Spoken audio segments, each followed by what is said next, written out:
Hindi napilit ang aso na umalis ng bus. Nang suriin ng driver ang kamera ay napansin niyang isang kakaibang bagay. Magandang tanawin ng gabi at klima ng mga gabing iyon. Isang bus ng mga sandaling iyon ang maayos lamang na nagsasakay at nagbababa ng kanyang mga pasahero. Martes ng gabi at pawang normal lamang ang lahat. Ang bus ay napupuno ng mga pasahero mula sa iba't ibang uri o antas ng pamumuhay. May mga office workers, mga estudyante at ilang mga may edad na magkarelasyong nagbabahagian ng kanilang kanya-kanyang kwento. Gayunpaman ay isang pasahero ng gabing iyon ang sadyang pumukaw sa pansin ng lahat. Ito ay isang medium-sized na terrier na may golden brown na kulay. Sumakay ito sa isa sa mga stops na hinihintuan ng bus. Walang tali sa leeg at wala din kasamang tagapag-alaga. Pumasok ang aso ng dire-diretso at naging masuri ito sa kanyang paligid. Naupo ito sa isang pwesto kung saan ito naging komportable. Ang mga pasahero namang naroroon ay nagtaka at napatanong na lamang sa kanilang mga katabi. "Kaninong aso yan?" tanong ng isang babaeng naroroon. Sinuri agad ng babae ngayon kung may nakasulat ba sa collar ng aso para sa kung anumang pagkakakilanlan nito. Sa bawat sandaling nagagawang tumigil ng bus para magbaba ng mga pasahero. Ang ibang pasaherong nababa ay sinusubukan pang suyuin ng asong bumaba pero hindi sila nito pinapansin. Kahit pa may isang ina doon na naglabas pa na sandwich para maakit ang aso sa paglabas ay wala pa rin nangyari. Isang bata na wala pang 8 taong gulang ang sumubok namang utuin sa isang fetch ang aso sa pamamagitan ng pagbabato ng isang nilamukos na papel. Pero ang terrier ay nanatili pa rin sa kanyang pwesto. Nagpapakita ang aso ng mga tingin na para bang nagsasabing hindi ito aalis anuman ang mangyari. Ang atmosfera ng bus ay wari mong kumapal dahil sa pagtataka at pag-aalala ng mga pasahero sa aso. Kaya naman ang mga tao'y nakagawa na lamang ng kanya-kanya nilang istorya patungkol sa pinagmula ng aso. May ilang naniniwala na naligaw ito sa kanyang pamilya o tagapag-alaga. Ang iba naman nagsasabi ng aso ay nasa isang paglalakbay lamang. Gaya ng sikat na kwento kung saan ang isang alaga at nagawang makapunta sa malalayong lugar para makasama ang kanilang amo.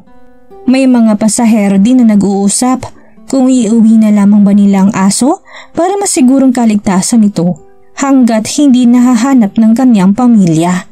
Ang bus noon na normal na may pasaherong nagbabahagi sa isa't isa ay tila nagsasama-sama ngayon sa iisang usapan at alalahanin. Labi silang nagkaka-interes sa misteryo ng terrier.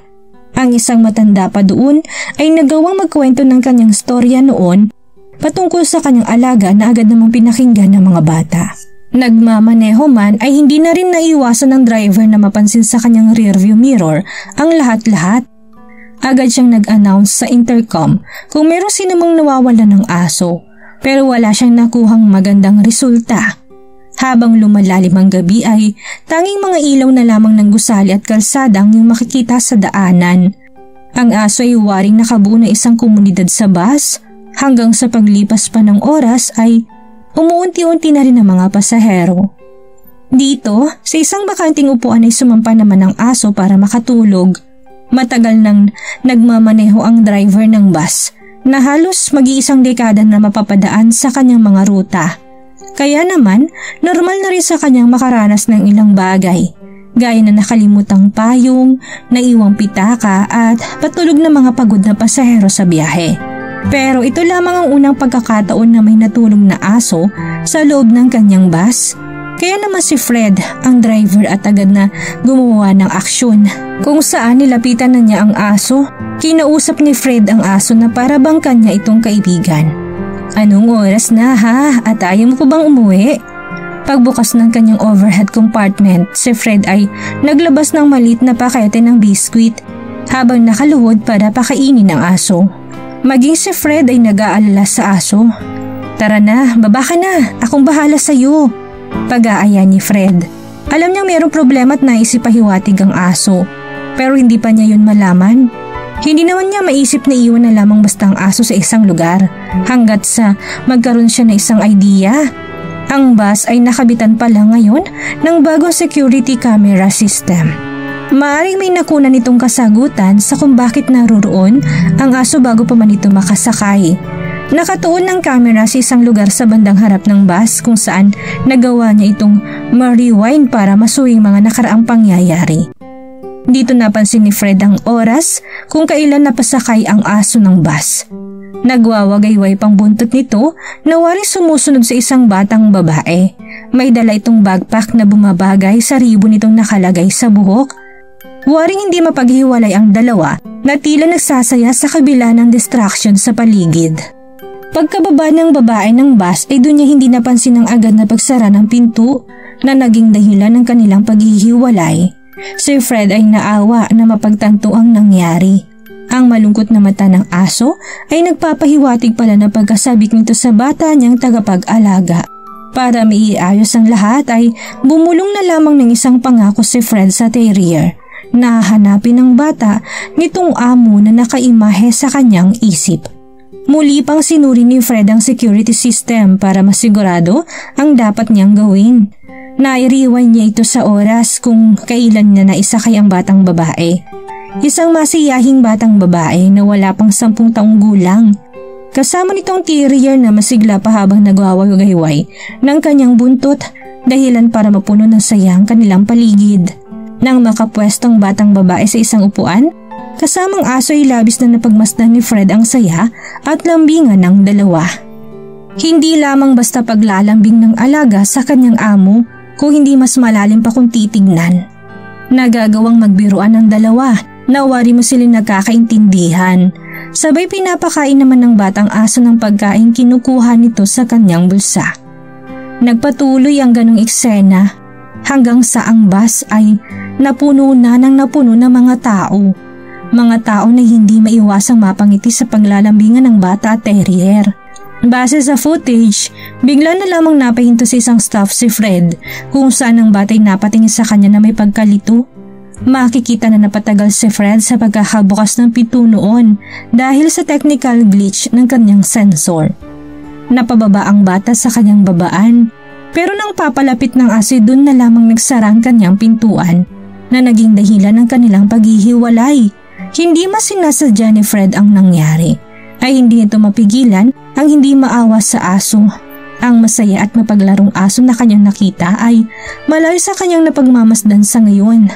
Ito ang dahilan kay hindi umaalis ang aso sa kanyang pwesto dahil doon ito naiwan ng kanyang amo kung saan sa bawat pananatili itong nakamasid sa bawat napasok na pasahero. Hinihintay ang pagbabalik ng kanyang kaibigan na aksidenteng napahiwalay sa kanya. Dito na nakaramdam si Fred ng responsibilidad na mapagkita at mapagsama ang dalawa. Nais niyang masilayang muli ang sigla ng aso na kanyang nakita noong una. Huwag ka mag-alala. Hahanapin natin ang kaibigan mo, okay?